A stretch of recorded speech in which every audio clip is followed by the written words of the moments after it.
Hello guys, मी मंगेश उत्तम मेघडे, आपला सोबती मित्र सखा. आज आपण बघणार आहोत annual audit report document checklist. लेखापरीक्षण, वैधानिक लेखापरीक्षण सरकारी संस्थेचे हाऊसिंग सोसायटीचे जे लेखापरीक्षण सुरू झालेले आहे त्यांच्या परंतुका सेक्शन 81(1) अंतर्गत लेखापरीक्षक यांची नेमणूक झालेली असते. प्रत्येकाला नेमणूक परंतुका, प्रत्येक सोसायटीला परंतुका नव्हे. यांनी आपल्या ठराव पास केलेला नसेल, नेमणूक नाही केली असेल कोणत्या ऑडिटरची, त्याची एक प्रत कॉपी रजिस्ट्रारला दिली नसेल तर परंतुकांमुळे तुम्हाला ऑडिट ऑर्डर निघणार आणि त्या ऑडिटरकडून तुम्हाला लेखापरीक्षण ॲन्युअल ऑडिट रिपोर्ट प्रिपरेशन करून घ्यायची आहे.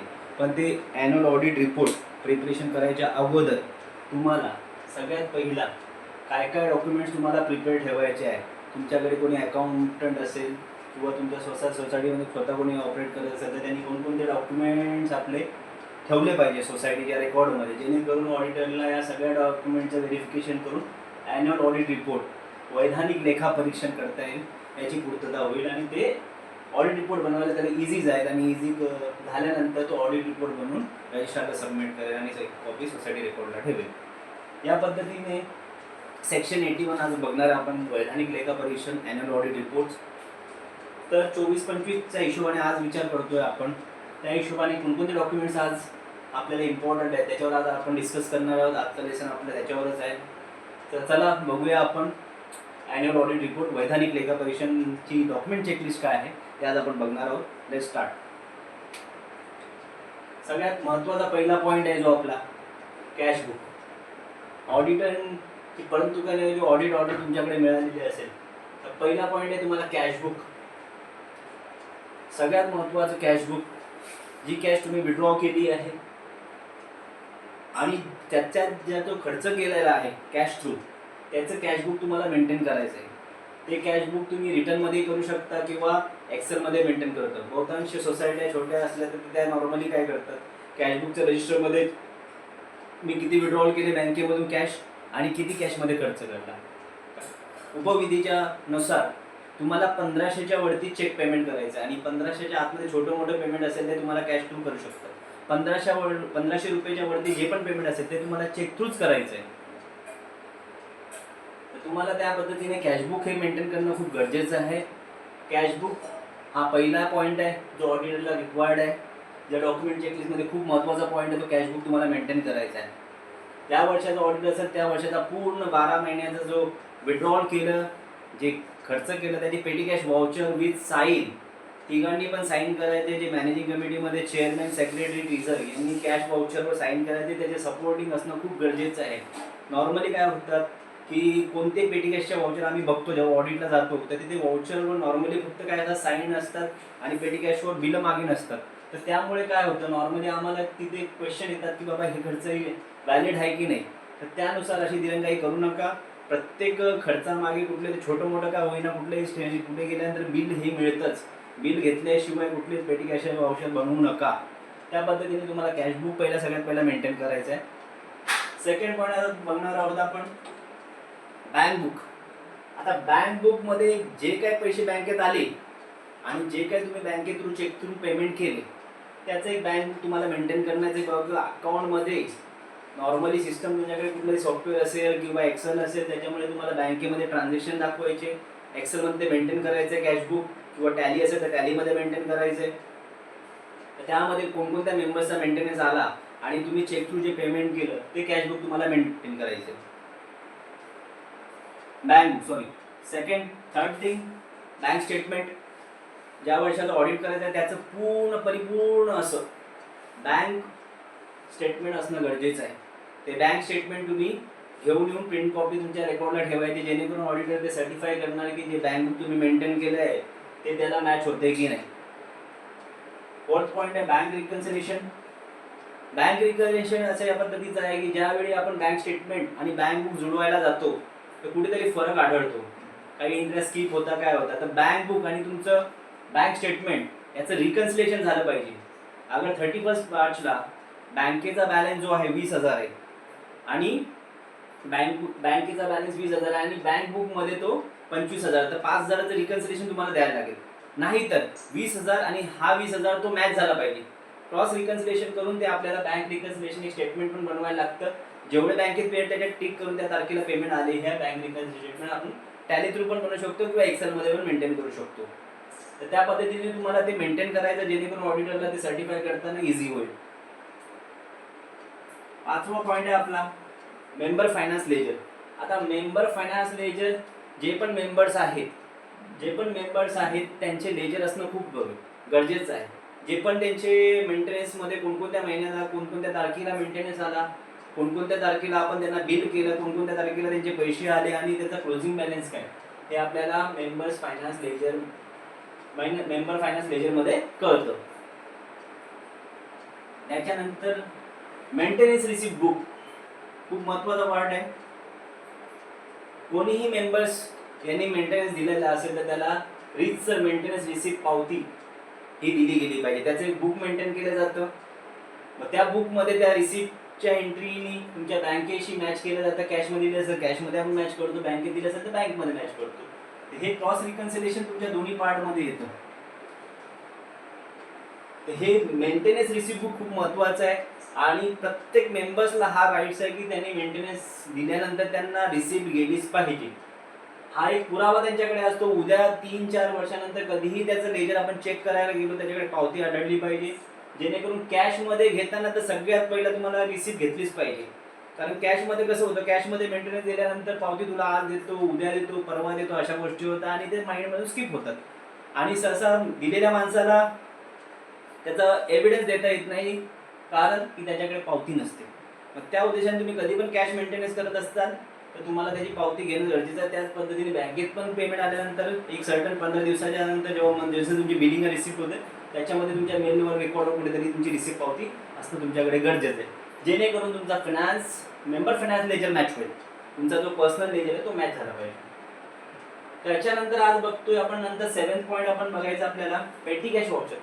जे पण खर्च तुम्ही कॅश थ्रू करता ते पेटी कॅश व्हाउचरमध्ये मेंटेन करणं खूप गरजेचं आहे.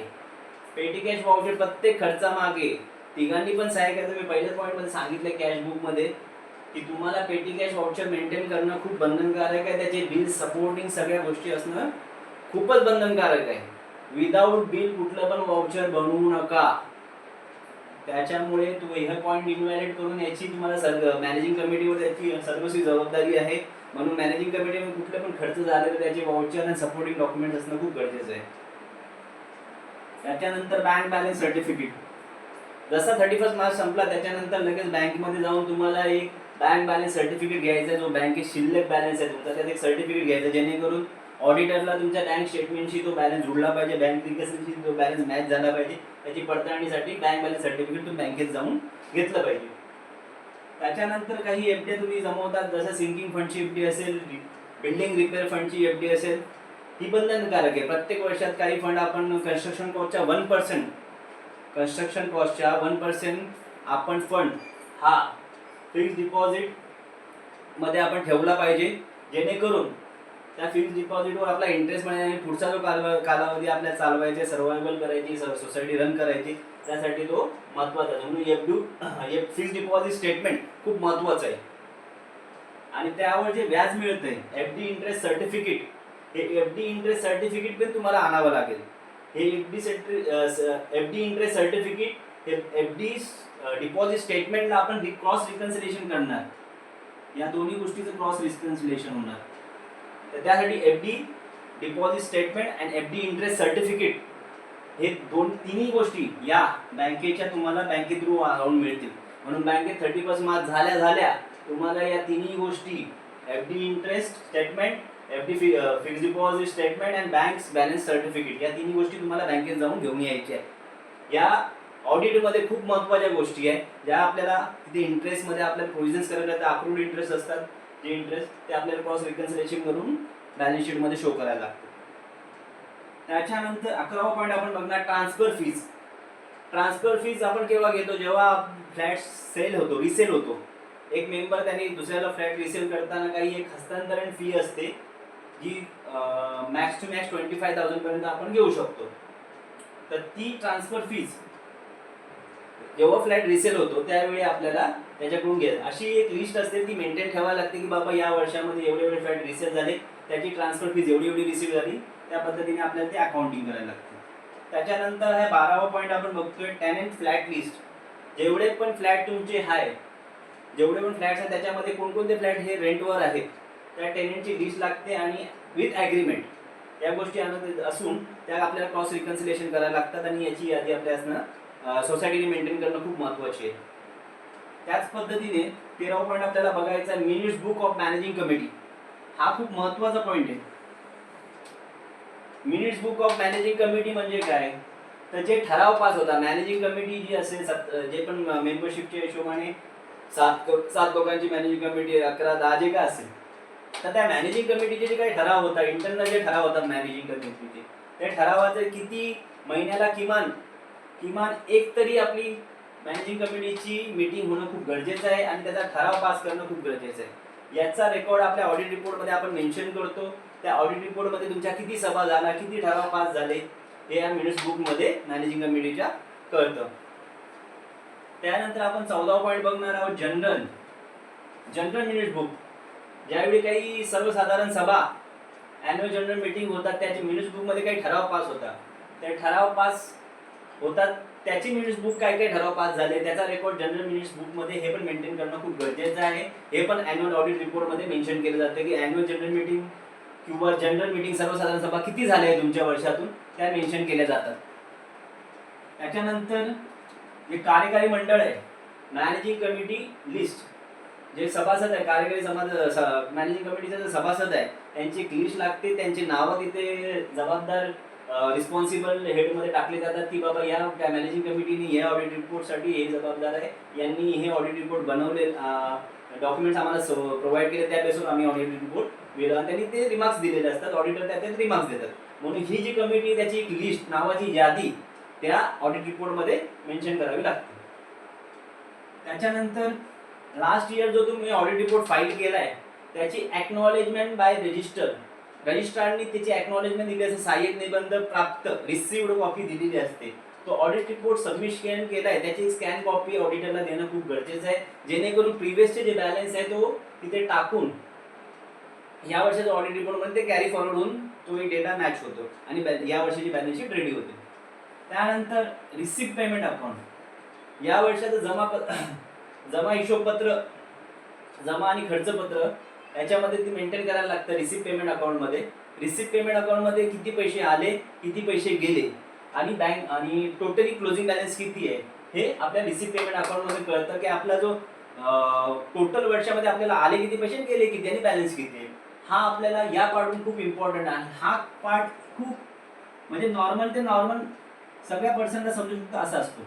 म्हणून रिसिप्ट पेमेंट अकाउंट कधी पण बघणार तर त्याच्यावर आपल्याला कळतं की सोसायटीचं जे सर्वायवल आहे किंवा सोसायटीचा जो फ्लो आहे तो कोणत्या पद्धतीने होतोय.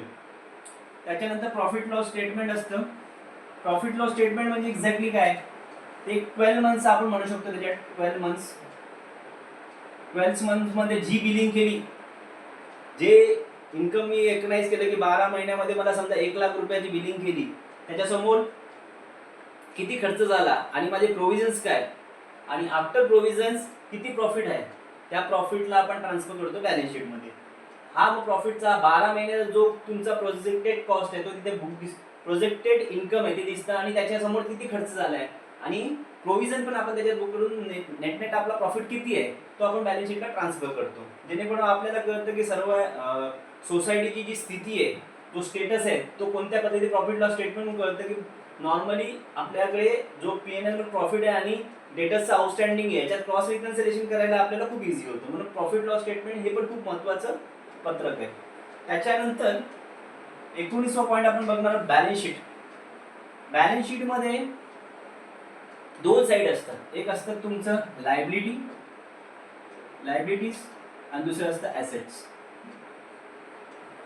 लायबिलिटीज मध्ये बघितल्यानंतर तुमच्या सोसायटीच्या किती लायबिलिटीज आहे, किती प्रॉफिट आहे, किती रिझर्व्ह फंड आहे. त्याच्यानंतर प्रोव्हिजन तुम्हाला किती लायबिलिटी भरायची, इलेक्ट्रिसिटीचं लायबिलिटी किती भरायची आहे, सगळ्या आपल्याला प्रोव्हिजन्स केल्यानंतर मार्च एंड पर्यंत आपला काय पोझिशन आहे, आपल्याला काय फाईल पे करायचं आहे. त्याचप्रमाणे असेटमध्ये बँक बॅलन्स किती आहे, डेटर्सचं आउटस्टँडिंग किती आहे, ॲसेट किती आहे तुमच्याकडे, करंट ॲसेट, फिक्स असेट किती आहे, एफ डी कितीच आहे, याचा आपला तक्ता आपल्याला पूर्णपणे बॅलन्स शीटमध्ये कळतो. आणि बॅलन्स शीट बघितल्या बघितल्या कळतं की सोसायटीची जी स्थिती आहे, आर्थिक स्थिती आहे, त्याचा हालावर आहे. कुठल्या पण संस्थेची बॅलन्स शीट उचलून बघितल्यानंतर लगेच कळतं. शेअर मार्केटमध्ये हाच फंडा युटिलाइज केला जातो. त्याच्यामध्ये तुम्ही काय बघतात, फायनान्शियल स्टेटमेंट. फायनान्शियल स्टेटमेंटमध्ये पी&एल बघतात, बॅलन्स शीट बघतात.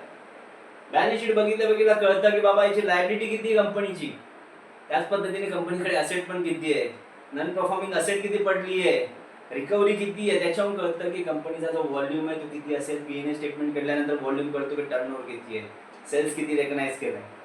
या पद्धतीने प्रत्येक मेंबर्सला ऑडिट रिपोर्टची कॉपी देणं हे सोसायटीची जी मॅनेजिंग कमिटी आहे तिला देणं बंधनकारक आहे. प्रत्येकाला आपापल्या सोसायटीचा आर्थिक अहवाल हा देणं खूप गरजेचं आहे, जेणेकरून मग प्रत्येक मेंबर्सला कळलं पाहिजे की आपल्या सोसायटीची आर्थिक स्थिती ही कशी आहे. त्याच्यानंतर 20वा पॉईंट आपण बघणार आहोत. 20वा पॉईंट आहे मेंबर्स आउटस्टँडिंग लिस्ट. आता मेंबर्स आउटस्टँडिंग लिस्ट याच्यावर कळतं की मेंबरची थकबाकी किती आहे. त्या पद्धतीने 31 मार्चवर आपण जो क्लोजिंग बॅलन्स बनवतो त्याच्यात आपल्याला कळतं की मेंबर्सकडून आज किती येणं बाकी आहे. अगर मी पी&एल ला दाखवतो 100 रुपये, पण माझ्या आउटस्टँडिंगला दिसतंय मी बिलिंग केली 100 रुपयाची, पण मला आले आजच्या घडीला 60 रुपये, तर 40 रुपये येणंच बाकी आहे. मी इन्कम बुक केलं 100 रुपयाची आणि पी&एल मध्ये, पण मला आले किती, अल्टिमेट 60 रुपये, तर 40 रुपये मला येणं बाकीच आहे. तर तुम्हाला मेंबर्स आउटस्टँडिंगच्या लिस्टून कळतं की सोसायटीची रिकव्हरी काय आणि त्याच्यासाठी तुम्ही काय पावलं उचलली पाहिजे. त्याच्यासाठी मेंबर्स आउटस्टँडिंग ज्यामध्ये आहे, मेंबर्स आउटस्टँडिंग खूप जास्त प्रमाणात असेल तिथे 101ची कारवाई करायला लागती. त्याच्यामध्ये 3 नोटीस देणं खूप गरजेचं आहे. 3 नोटीस 15-15 दिवसाचा त्या नोटीसमध्ये गॅप असला पाहिजे. 15-15 दिवसाचा गॅप असल्यानंतर आपल्याला 101ची कारवाई करता येते. जे पण मेजरली थकबाकी असेल त्यांच्यातून रजिस्टर थ्रू आपण त्यांना 101ची कारवाई थ्रू ती पैसे आपण रिकव्हर करू शकतो. पण त्यांना त्या अगोदर 3 नोटीस तुमच्या सोसायटी थ्रू गेल्या पाहिजे, तुमच्या लेटर हेडर, त्याची एक्नॉलेजमेंट, त्याची रिसिव्ड कॉपी तुमच्याकडे असली पाहिजे. त्यानंतरच तुम्ही त्या 3 नोटीस दिल्यानंतर तुमचा फायनान्स, त्या पर्टिक्युलर मेंबरचं फायनान्स लेजर आणि त्या 3 नोटीसच्या कॉपी जोडून त्या नमुन्यामध्ये आपल्याला तिथे अर्ज करायला लागतो. आणि त्या अर्ज केल्यानंतर रजिस्टर त्याच्या हिअरिंगला बोलवतात आणि त्या हिअरिंगवर ते रिकव्हरी होते. अशा पद्धतीचा कारभार मेंबर आउटस्टँडिंग लिस्टमध्ये होतो. त्याच्यानंतर 21वा पॉईंट आहे जो तुमचा ऍडमिनिस्ट्रेशनचा पार्ट आहे. ऍडमिनिस्ट्रेशनमध्ये कोणकोणते डॉक्युमेंट्स तुम्ही अपडेटेड केले पाहिजे. आय रजिस्टर, जे register, share register, nomination register, हे सगळे अपडेटेड असले पाहिजे. आय रजिस्टर जे पण फ्लॅट रिसेल होतात, सोल्ड होतात, नवीन मेंबरशिप, नवीन लोक येतात, त्यांचे सगळ्यांचे डिटेल्स यांना इथे अपडेटेड असले पाहिजे, जेणेकरून ऑडिटरने बघताना तुमचा कार्यभार एकदम अचूक पद्धतीने चाललाय याची त्याच्यामध्ये प्रत मिळते. आणि ऑडिटर त्या गोष्टीचे स्वखुशीने चांगल्या रीतीने रिमार्क्स देतो.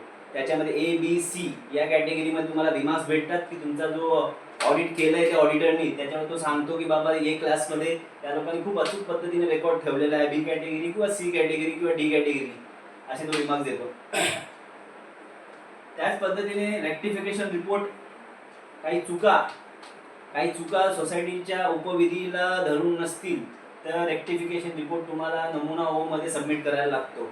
तो प्रिव्हियस रेक्टिफिकेशन रिपोर्ट सबमिट केला की नाही त्याची एक प्रत ऑडिटरला देणं खूप गरजेचं आहे आणि ती आपल्या रेकॉर्डला असणं गरजेचं आहे. जेणेकरून ऑडिटरला हे सगळे पॉईंट क्लिअर असतील तर ऑडिटर तुम्हाला कोणत्याही रीतीने A क्लास तुम्हाला लेखा परीक्षेच्या अहवालामध्ये तो कंपनी A कॅटेगरीमध्ये अचूक काम केलेलं आहे कंपनी सोसायटीने. त्याच पद्धतीने समजा हे सगळे डॉक्युमेंट्स तुमच्याकडे प्रॉपर नसतील किंवा हे तुम्ही दाखवलेच नाही त्याला, तर तो त्याच्या ऑडिटमध्ये हे पूर्ण रिमार्क्स तो पूर्ण मांडणार आणि शेवटी सोसायटीला त्याची जबाबदारी घेऊन त्याच्यावर रजिस्टर कारवाई करू शकतो. म्हणून ते त्यांच्या नॉर्मली ऑडिटर त्याच्या रिमार्कमध्ये समजा हे काही डॉक्युमेंट्स तुम्ही दिले पण नाही तर ते तक्रार देऊ शकतात. माननीय जिल्हा उपबंधक सहकारी संस्था ठाणे तक्रार करू शकता. पण हे कसूर तुम्ही करू नका, हे अवॉइड करू नका. तर अशा पद्धतीने आज बघितलं आपण annual audit report document checklist section 81 अंतर्गत. परंतु प्रत्येक सोसायटीकडे आता हल्ली परंतु आले असतील, ज्यांनी नाही केले असतील त्यांनी कोणी ऑडिटर अपॉइंट केले असेल त्यांनी लवकरात लवकर 30 तारखेच्या आतमध्ये लवकरात लवकर आपले ऑडिट रिपोर्ट सबमिट करावे. डेडलाईन 30 तारखेची आहे. 30 सप्टेंबर 2025 या तारखेच्या अहवालात तुम्हाला एजंट घेणं पण अनिवार्य आहे. 30 तारखेच्या अगोदर तुम्हाला ऑडिट रिपोर्ट सबमिशन करायचं आहे. त्याच अगोदर त्याच्याबरोबर तुम्हाला ऑडिटर पण अपॉइंट करायचा आहे 25-26 साठी. या पद्धतीने आज आपण सविस्तर माहिती बघितली. Annual audit report, document checklist. याच्यामध्ये कुठेही पण तुम्हाला काही इश्यू असतील, काही डिस्कस करायचे असतील तर कमेंट बॉक्समध्ये माझा नंबर दिलेला आहे. त्या पद्धतीने मला कॉल करू शकता. एनी टाईम एनी वेळ तुम्ही कॉल करून मला विचारू शकता. त्याची सविस्तर माहिती आपण डिस्कस करू. तुम्हाला चांगल्या पद्धतीने मार्गदर्शन करू. धन्यवाद.